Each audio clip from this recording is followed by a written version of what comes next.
की संदिग्ध मौत मामले में एडीजी ने कुछ लोगों को जहरीली शराब से मौत की पुष्टि। थाना प्रभारी और चौकीदार पर भी गिरा गाज। गणतंत्र दिवस पर आतंकी घटना के अलर्ट में बिहार के स्टेशनों की बढ़ाई गई सुरक्षा। पटना जंक्शन पर बम स्क्वाड की टीम ने की विशेष जांच। बच्चों के वैक्सीनेशन मामले में फिसड्डी हुआ बिहार। राष्ट्रीय औसत के बराबर भी नहीं लगा टीका। दिल्ली, यूपी समेत उत्तर भारत पर शीतलहर का कहर। कई राज्यों में होगी बारिश।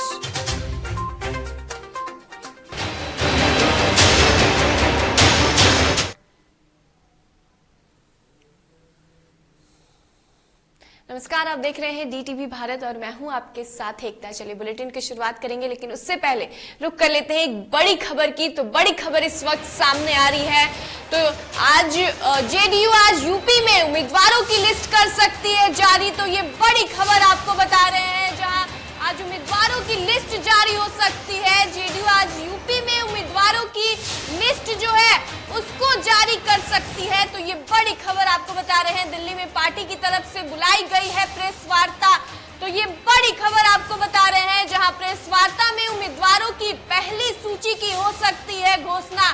तो ये बड़ी खबर आपको बता रहे हैं, जहां 51 नामों की सूची की गई है तैयार। तो ये पहली सूची जो है वो आज जारी हो सकती है। और बीजेपी से जेडीयू की यूपी चुनाव में नहीं बनी बात। तो ये बड़ी खबर आपको बता रहे हैं, जहां आज जेडीयू यूपी में उम्मीदवारों की लिस्ट जो है उसको जारी कर सकता है। आपको बता दें कि पहली सूची जो है उसको जारी कर सकती है। आज दिल्ली में प्रेस वार्ता बुलाया गया है, जिसमें ये बातें सामने आ रही है कि पहली सूची जो है वो उम्मीदवारों के नामों की घोषणा जो है वो हो सकती है। चलिए इस खबर पर ज्यादा जानकारी के लिए हमारे संवाददाता निषेध फोन लाइन पर जुड़ गए हैं। तो निषेध, आज जेडीयू पहली सूची जो है वो जारी कर सकती है। बिल्कुल, देखिए उत्तर प्रदेश चुनाव में निश्चित तौर पे जेडीयू और भाजपा में गठबंधन पर अब तक सहमति नहीं बन पाई है। और इसी को देखते हुए जेडीयू ने शुक्रवार को ही इस बात का ऐलान किया था। कहा था कि उम्मीदवारों की जो पहली सूची है वो शनिवार दोपहर तक जारी कर दी जाएगी। तो पार्टी के सचिव है राष्ट्रीय प्रधान महासचिव केसी त्यागी, उन्होंने कहा था। इससे पहले जो लल्लन सिंह है राष्ट्रीय अध्यक्ष जेडीयू के, उन्होंने भी इस बात के अंदेशे दे दिए थे कि जेडीयू से हालांकि बातचीत चल रही है। जो केंद्रीय मंत्री है आरसीपी सिंह, उनकी बातचीत चल रही थी। आरसीपी सिंह का भी कहना था कि समझौता होने की कयास है, बातचीत चल रही है। हो सकता है कि बीजेपी और जेडीयू उत्तर प्रदेश में गठबंधन में चुनाव लड़े, उत्तर प्रदेश का चुनाव, लेकिन बातचीत नहीं हो पाई। कल अल्टीमेटम दिया था कल तक का, और जब बातचीत नहीं हो पाई है तो उसके बाद आज दोपहर में ये कयास लगाया जा रहा है कि पहली सूची जो है जनता दल यूनाइटेड उत्तर प्रदेश चुनाव को लेकर के जारी करेगी। हालांकि जो 51 नामों की सूची तैयार की गई है, लेकिन 51 नाम अभी पेश नहीं किए जाएंगे। कई ऐसे नाम है जिनके बारे में बाद में जानकारी दी जाएगी। लेकिन अब तक जो बातचीत है, समझौता है, बीजेपी और जेडीयू में नहीं बन पाया है। और इसकी तस्वीरें भी लगातार हम देख रहे हैं। हालांकि जो लल्लन सिंह ने वो इस बात को कह रहे थे कि हमने पहले बातचीत की है बीजेपी से और कह दिया है कि समझौता करें, गठबंधन में चुनाव लड़े। लेकिन अगर बातचीत नहीं हो पाती है, समझौता नहीं हो पाता है, तो अकेले ही आज दोपहर में जनता दल यूनाइटेड सूची जारी करेगी। जी निषेध, हालांकि केंद्रीय मंत्री आरपीसी सिंह ने कहा था कि भाजपा से उनकी सकारात्मक बातें जो है वो चल रही है। तो क्या लगता है कि भाजपा और जेडीयू में गठबंधन हो सकती है? देखिए, निश्चित तौर पे अब जो कयास है वो थोड़े कमजोर पड़ने लगे हैं। जिस तरीके से पहले आरसीपी सिंह ने इस बात को कहा था कि हमारी सकारात्मक बातचीत चल रही है, लेकिन जो परिणाम है वो नहीं दिखने को मिले। और लल्लन सिंह का भी 1-2 दिन पहले बयान आया है और उन्होंने भी कहा था कि आरसीपी सिंह की बातचीत चल रही है, लेकिन अगर समझौता नहीं होता है तो उसके बाद हम अकेले ही जो हमारे प्रत्याशी हैं, उम्मीदवार हैं, उनकी सूची जारी कर देंगे। और वो आज का दिन है, कल तक का अल्टीमेटम दिया गया था, कल तक बातचीत नहीं बनी, लिहाजा आज जो उम्मीदवारों के नाम है उसको अनाउंस कर दिया जाएगा पत्रकारों के सामने। जी निषेध, बहुत बहुत शुक्रिया तमाम जानकारी के लिए। तो आज जेडीयू जो है यूपी में अपनी पहली सूची जारी कर सकती है। आपको बता दें कि दिल्ली में पार्टी की तरफ से प्रेस वार्ता बुलाई गई है और इस प्रेस वार्ता में पहली सूची का ऐलान जो है वो किया जा सकता है।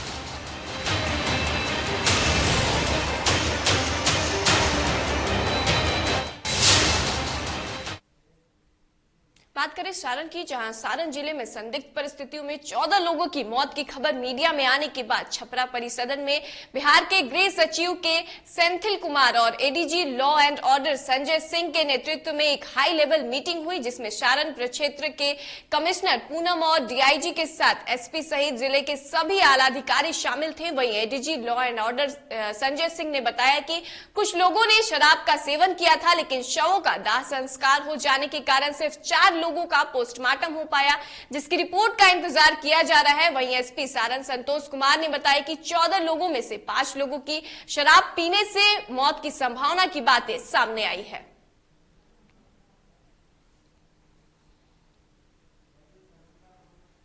चलिए, इस खबर पर अधिक जानकारी के लिए हमारी सहयोगी शर्मिला फोन लाइन पर जुड़ गई है। तो शर्मिला, सारण में एक बार फिर से जहरीली शराब का मामला सामने आ रहा है और अभी तक 5 लोगों की पुष्टि भी हो गई है कि उनकी मौत जो है जहरीली शराब पीने से ही हुई है। बिल्कुल लगता, अगर हम बात करें 4 दिनों में करीब 14 लोगों की सारण में मौत हुई है।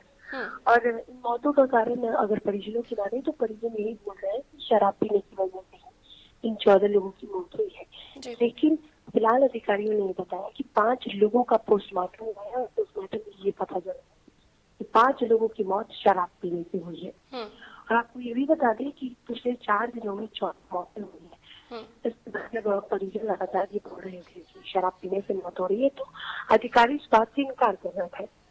लेकिन गुरुवार को छापेमारी हुई है। सारण के कई इलाकों में पुलिस ने छापेमारी की डीएम और एसपी के निर्देश पे, जिसके बाद ये पता चला कि शराब पीने से ही कई लोगों की मौत हुई है। डीएम और एसपी ने के निर्देश पर जब छापेमारी हुई तो इस छापेमारी में पता चला कि कई ऐसे शराब धंधेबाज हैं जो कि जहरीली शराब का धंधा कर रहे हैं। और ऐसे में करीब 2 दर्जन शराब तस्करों को गिरफ्तार किया गया है। पूजा, और ये भी बता दें आपको कि अभी पूरे इस मामले में करीब 2 दर्जन शराब तस्कर और 2 पुलिस के अधिकारियों, जिसमें से पुलिस के चौकीदार हैं और थानेदार हैं, उन्हें सस्पेंड किया गया है। गुरुवार की ये बात है। पूजा जी शर्मिला, 2 पुलिसकर्मी को भी सस्पेंड किया गया है। तो क्या ये पुलिसकर्मी के साठ घाट से ही ये जहरीली शराब का मामला जो है वो हुआ है? नहीं पूजा, इस मामले में गिरफ्तार किया गया है 2 लोगों को, क्योंकि बड़ी बात यह है कि बिहार में शराब कानून लागू होने के बाद भी शराब कैसे बेची जा रही है। और अगर हम बात करें मनेर थाना की, जहाँ पे मौतें हुई है, और अमनौर थाना की, जहाँ पे मौतें हुई है, सारण इन 2 इलाकों में मौतें हुई हैं। और ऐसे में वहाँ पे जब पुलिस ने छापेमारी की तो शराब के मिनी फैक्ट्री का खुलासा किया, और इसी के बाद ये बड़ी छापेमारी करते हुए और बड़ी कार्रवाई करते हुए 2 पुलिसकर्मियों को गिरफ्तार किया गया है, सस्पेंड किया गया है, माफ कीजिएगा। ये बड़ी कार्रवाई इसलिए की गई है क्योंकि एक तरफ जहाँ दावे किए जा रहे हैं कि शराब कारोबारियों पर पुलिस अंकुश लगाएगी, तो दूसरी ओर शराब की मिनी फैक्ट्री का खुलासा किया जाता है। इसी को लेकर ये बड़ी कार्रवाई की गई थी। और आपको ये भी बता दें पूजा की शुक्रवार को एक अहम बैठक हुई है जिसमें एडीजी लॉ एंड ऑर्डर। जी शर्मिला, चलिए बहुत बहुत शुक्रिया तमाम जानकारी के लिए। तो जहरीली शराब से सारण में भी मौत के मामले जो हैं वो सामने आए हैं और आपको बता दें कि 14 लोगों की मौत हुई है, जिसमें से 5 लोगों की पुष्टि जहरीली शराब पीने से हुई है।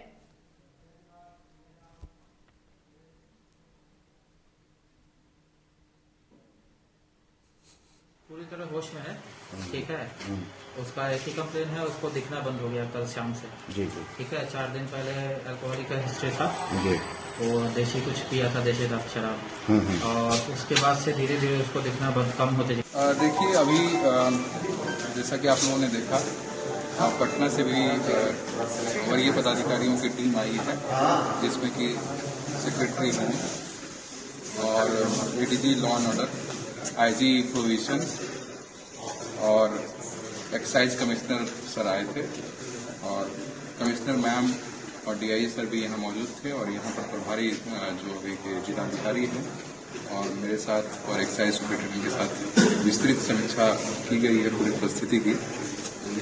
जैसा कि मीडिया रिपोर्ट्स और अन्य स्रोतों से भी हम लोगों को इस जिले में अभी जो संदिग्ध हालात में मौत की सूचना प्राप्त हुई, उसमें कुल संख्या जो अभी हमारे पास आया है वो 14 है। वहीं बिहार में जहरीली शराब से नालंदा के बाद छपरा में भी मौत की सूचना के बाद कांग्रेस आग बबूला है।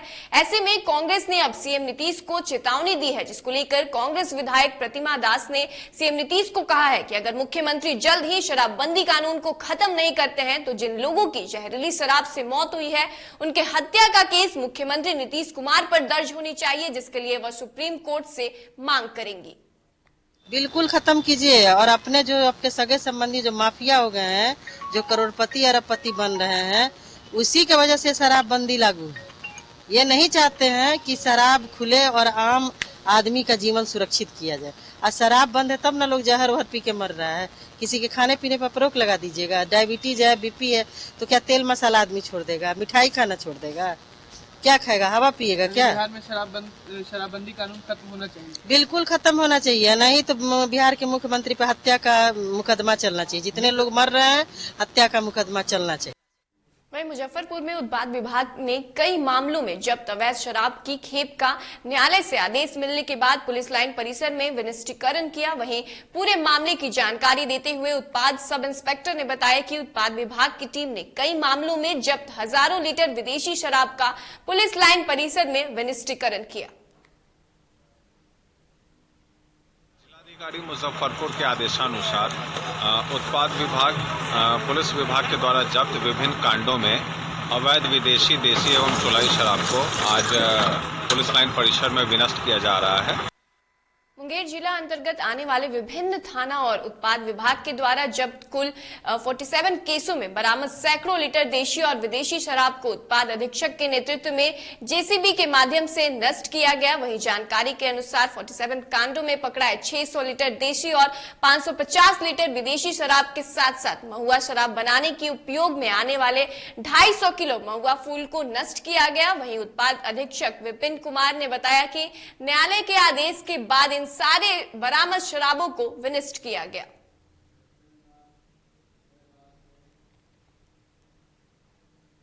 पटना के बाकरगंज इलाके में दिन दहाड़े एसएस ज्वेलर्स दुकान में लूट की घटना को अपराधियों ने अंजाम दिया, जहां 1 करोड़ से ज्यादा की रकम को अपराधियों ने लूटा। वहीं पुलिस बाकरगंज पहुंची और पुलिस ने लूट के कुछ सामान के बरामद होने का दावा भी किया। वहीं एसएस ज्वेलर्स दुकान के मालिक संजीव कुमार ने बताया कि अपराधी ग्राहक बनकर आया था और ज्वेलरी देखने के बहाने हथियार निकालकर लूट की घटना को अंजाम दिया। वहीं डकैती के बाद भागने के क्रम में एक अपराधी को पकड़ लिया गया और गिरफ्तार अपराधी को मैदान थाना ले जाया गया। जब दुकान खोला तो कुछ लोग आए और 2 बेटा मेरा यहाँ बैठा हुआ था। आज हम मेरी तबीयत खराब था तो हम थोड़ा सा लेट से आने वाले थे, तो दो आदमी और दो करके 4 आदमी आ गए। चारों लोग पूरा गन दिखा दिए और सारा दुकान का 1-1 ग्राम माल सब लोग लेके जा चुके हैं। अब हम लोग तो बिल्कुल कंगाल हो गए हैं और हम लोग के पास कुछ भी नहीं है। हम लोग एकदम जैसे बाप दादा का जितना कमाया धन था और हम लोग एकदम फकीर हो गए। अब पटना के कंकड़बाग थाना क्षेत्र के पोस्टर पार्क रोड में एक युवक को गोली मार दी गई है, जिससे घायल अवस्था में निजी अस्पताल में भर्ती कराया गया। वहीं घटना के बाद मौके पर पहुंची पुलिस मामले की जांच में जुटी है। वहीं पुलिस के मुताबिक जमीन विवाद में गोली मारी गई है। फिलहाल मामले की गहनता से जांच चल रही है। हम दुकान पर थे, दुकान पर आने के बाद देखते हैं गोली लगा, पता चला है। उसके बाद हुआ कि वो अलग ये थी बिट्टू का बेटा, ये थी बताए नाम जो वही है, निखिल नाम है उसका, और वही मारा चला है। सन्नी को मारा है गोली। सन्नी जिम चलाता है। क्या विवाद है ये अभी इनके परिजन हमको नहीं बताए हैं जानकारी, लेकिन हाँ ये आसपास के लोगों से पता चला है कि लोग का पूर्व से विवाद चल रहा है। कितनी गोलियां लगी? अब ये भी नहीं बता सकते हैं क्योंकि फुटेज से देखने से लग रहा है कि ये गोली फायर हुई। पटना में सुहागन ज्वेलर्स के मालिक को गोली मारी गई थी, जहां पुलिस ने मामले का खुलासा करते हुए 5 अपराधियों को गिरफ्तार किया है। वहीं अपराधियों के पास से हथियार भी बरामद किया गया है। बता दें कि राजीव नगर रोड नंबर 16 में अपराधियों द्वारा एक स्वर्ण व्यवसायी को गोली मार दिया गया था, जहां घायल अवस्था में स्वर्ण व्यवसायी को अस्पताल में भर्ती कराया गया था। वहीं पुलिस ने बताया कि सुहागन ज्वेलर्स के मालिक और अपराधियों के बीच बकाये पैसे को लेकर विवाद था। सुपौल पुलिस ने विभिन्न लूटकांड का खुलासा करते हुए 5 लुटेरों को गिरफ्तार करने में कामयाबी हासिल किया है। वहीं गिरफ्तार लुटेरों के पास से 4 हथियार, 7 जिंदा कारतूस और 2 मोटरसाइकिल बरामद किया गया है। वहीं इस बात की जानकारी पुलिस अधीक्षक डॉक्टर अमरेश कुमार ने अपने कार्यालय में प्रेस कॉन्फ्रेंस कर पत्रकारों को संबोधित करते हुए बताया कि जिले में लूटकांड मामले में 5 लुटेरों को गिरफ्तार भी किया गया है।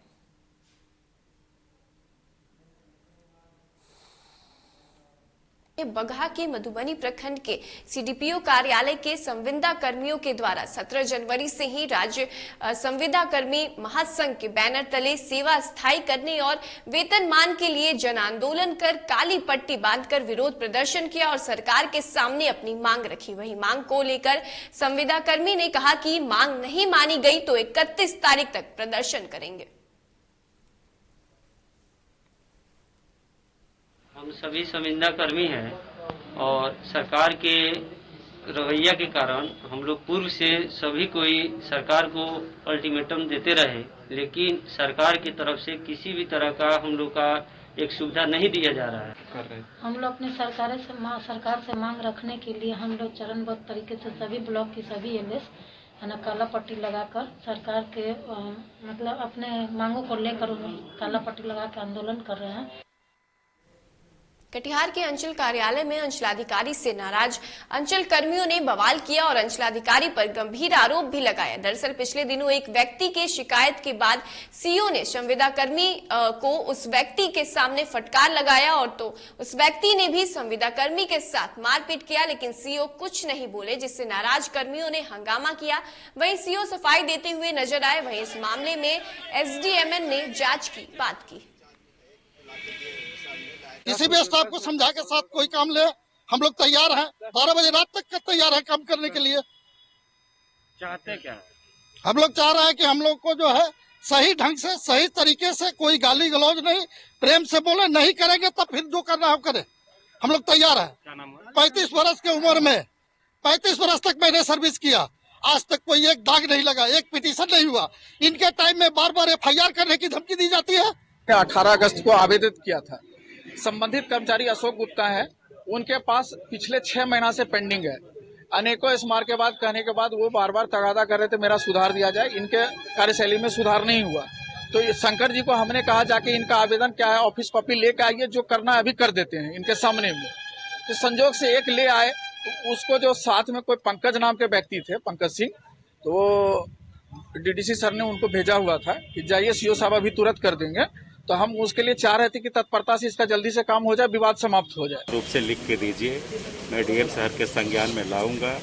उसके बाद डीएम सर के द्वारा जो है जांच कमेटी बैठेगी, जांच कमेटी की फाइंडिंग्स आएगी, जो दोषी होंगे उस पर विधि सम्मत कार्रवाई होगी। इससे जातिसूचक गाली भी दिया गया है। बात करें खगड़िया की, जहां खगड़िया में घर बनाने के दौरान 11 तार की चपेट में आने से 2 युवक जल गए। दरअसल वही बताया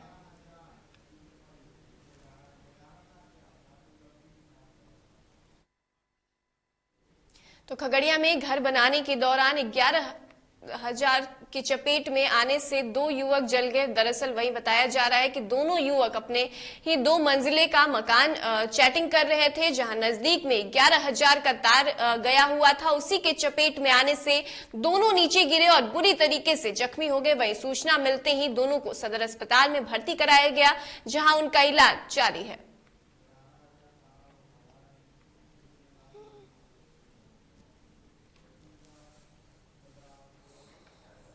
बात करें समस्तीपुर की, जहां समस्तीपुर जिले में ताजपुर बाजार में पानी टंकी होकर पूसा मुख्य मार्ग में मिलने वाली सड़क काफी जर्जर है। वहीं सवारी गाड़ी चलने की बात तो दूर, सड़क से पैदल भी चलना मुश्किल भरा काम माना जाता है। वहीं दर्जनों वाहनों के दुर्घटनाग्रस्त होने से लेकर कई लोग अपना हाथ पैर भी तुड़वा चुके हैं, लेकिन इसके सुध न नगर परिषद प्रशासन है और न ही विधायक न सांसद ले रहे हैं। वहीं लोगों के आग्रह पर भाकपा माले प्रखंड सचिव सुरेंद्र प्रसाद सिंह ने नगर परिषद के कार्यपालक पदाधिकारी को शिकायती आवेदन देकर सड़क बनाने की मांग की है।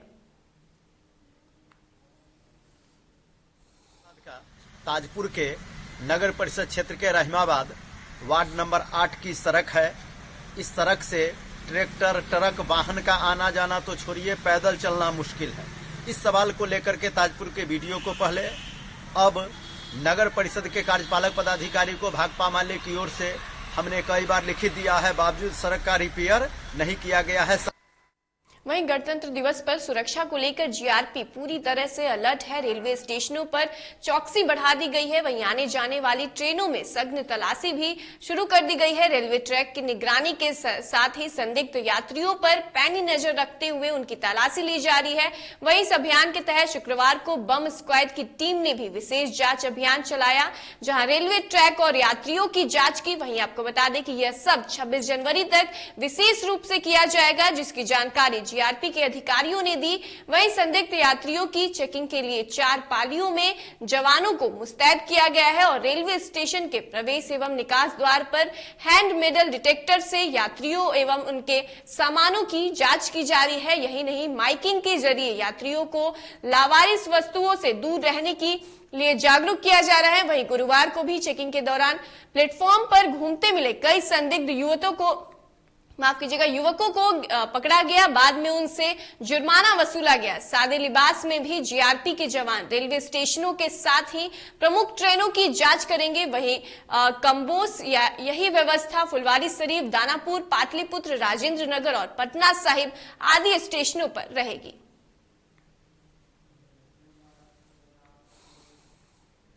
प्रदेश में राज्य सरकार ने 15 से 18 वर्ष के बच्चों के कोरोना टीकाकरण अभियान के तहत 31 जनवरी तक प्रदेश के सभी 83.46 लाख बच्चों को फर्स्ट डोज का टीका देने का लक्ष्य रखा है। लेकिन 21 जनवरी तक प्रदेश में 15 से 18 वर्ष के बच्चों के वैक्सीनेशन की रफ्तार काफी सुस्त है और प्रदेश में जब अब तक इस उम्र के वर्ग के 32.50 लाख बच्चों का ही वैक्सीनेशन हो पाया है। यहाँ वैक्सीनेशन औसतन 40% का है। प्रदेश का वैक्सीनेशन औसत राष्ट्रीय वैक्सीनेशन दर से 12% कम है। बताते चले कि देश में राष्ट्रीय वैक्सीनेशन दर 15 से 18 वर्ष के बच्चों का 52% हो चुका है।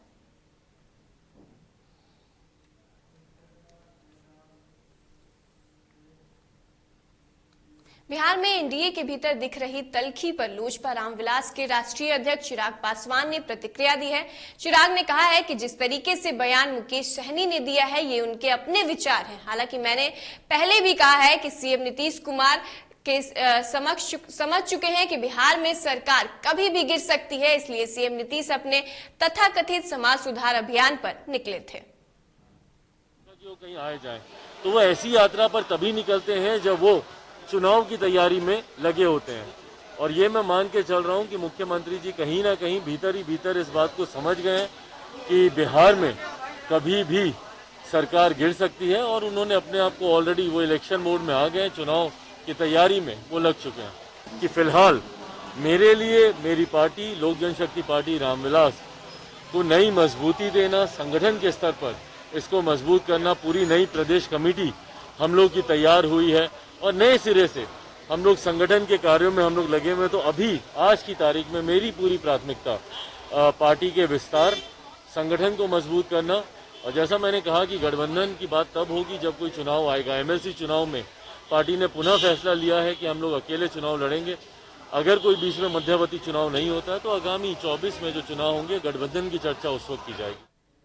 बिहार सरकार के मंत्री सह स्थानीय विधायक नीरज कुमार बबलू ने छातापुर प्रखंड क्षेत्र में 2 जगहों पर हेल्थ वेलनेस सेंटर भवन निर्माण के शिलापट का अनावरण किया। वहीं आयुष्मान भारत योजना के तहत करीब 60 से 70 लाख की लागत से बनने वाले इस सेंटर का कार्यारंभ के मौके पर सिविल सर्जन डॉक्टर इंद्रजीत प्रसाद, एसडीएम एसजेड हसन के अलावा एनडीए के नेता और कार्यकर्ता मौजूद रहे। वहीं इस दौरान मंत्री ने कहा कि बिहार में सड़क और बिजली की सुविधा गांव-गांव तक पहुंचाने के बाद अब स्वास्थ्य सुविधाओं का लाभ ग्रामीण स्तर पर उपलब्ध कराने के लिए सरकार प्रतिबद्ध है और सेंटर का निर्माण 6 माह के अंदर पूरा हो जाएगा और 1 साल के अंदर इसका उद्घाटन भी कर दिया जाएगा।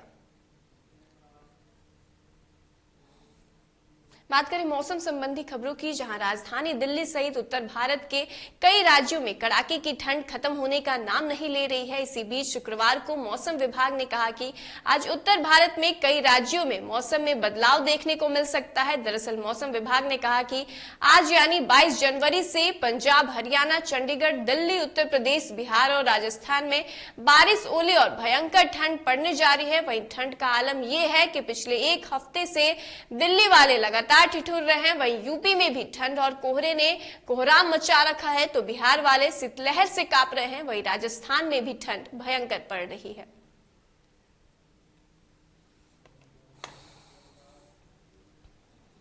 चलिए अभी के इस बुलेटिन में बस इतना ही। मुझे दीजिए इजाजत और आप देखते रहिए DTV भारत। नमस्कार।